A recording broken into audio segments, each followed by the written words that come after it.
Assalamualaikum warahmatullahi wabarakatuh. Perkenalkan, nama saya Fitria Fatimah Zahra dengan NIM O1A1200019 dari kelas A.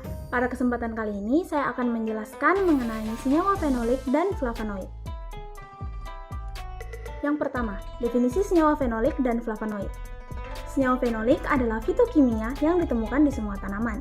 Senyawa ini terdiri dari fenol sederhana, asam benzoat, dan sinamat, kumarin, tanin, lignin, dan flavonoid. Untuk struktur dasar senyawa fenolik sendiri berupa cincin aromatik, dan pada tumbuhan senyawa fenolik diklasifikasikan sebagai fenol sederhana atau polifenol berdasarkan jumlah unit fenol dalam molekulnya. Nah, kemudian apa sih flavonoid? Flavonoid berasal dari kata flavon dan merupakan senyawa polifenol. Senyawa flavonoid terbentuk dari dua cincin benzena yang biasa dilambangkan sebagai A dan B. Flavonoid merupakan metabolit sekunder dan banyak sekali ditemukan pada jaringan tumbuhan. Flavonoid dapat berupa bentuk bebas sebagai aglikon atau berada dalam bentuk glukosida karena memiliki rantai glukosa. Untuk klasifikasi dari flavonoid sendiri, yang pertama dapat dibedakan berdasarkan derajat oksidasinya dan tingkat kejenuhan pada cincin heterosiklik. Dalam hal ini dapat dibedakan menjadi 8 bentuk, yaitu flavan, flavanon, flavon, flavonol, dihidroflavol, flavan 3-ol, flavan 4-ol, dan flavan 3,4 diol. Kemudian selanjutnya terdapat yang dinamakan isoflavonoid yang merupakan subkelas dari flavonoid yang memiliki beragam variasi struktural. Untuk isoflavonoid sendiri dapat dibedakan menjadi isoflavan, isoflavon, isoflavanon, isoflav 3N, isoflavanol, dan masih banyak lagi. Kemudian klasifikasi flavonoid yang ketiga yang dinamakan neoflavonoid yang merupakan jenis flavonoid yang secara biogenetik berikatan erat dengan flavonoid dan isoflavonoid. Dapat dibedakan menjadi 3 jenis. Kemudian jenis yang terakhir adalah flavonoid yang merupakan produk murni yang juga mengandung rantai C, maka disebut sebagai flavonoid minor. Dapat dibagi menjadi 5 jenis.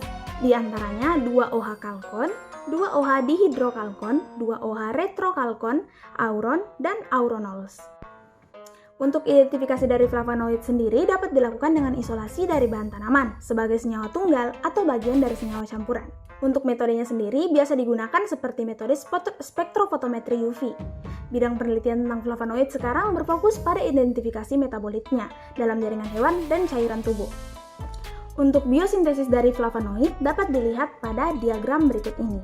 Nah, yang pertama bisa kita lihat yaitu dari 3 malonyl CoA ditambah 4 kumaroyl CoA, kemudian akan terpecah menjadi 2 jalur. Untuk jalur yang pertama terdapat trihidroksikalkon yang kemudian akan membentuk isoflavon dan kemudian akan menjadi isoflavonoid yang berfungsi dalam nodulation defense.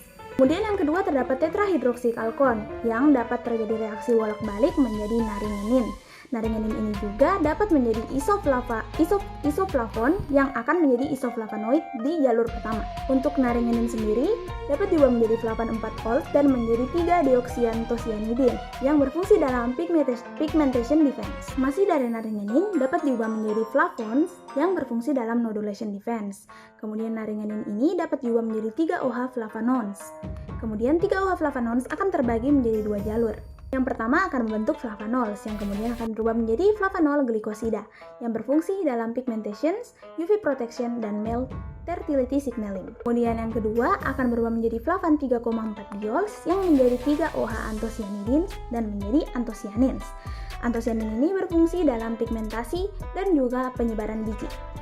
Sekianlah mengenai presentasi senyawa fenolik dan flavonoid yang dapat saya sampaikan. Lebih dan kurangnya mohon dimaafkan. Wabillahi taufiq wal hidayah. Wassalamualaikum warahmatullahi wabarakatuh.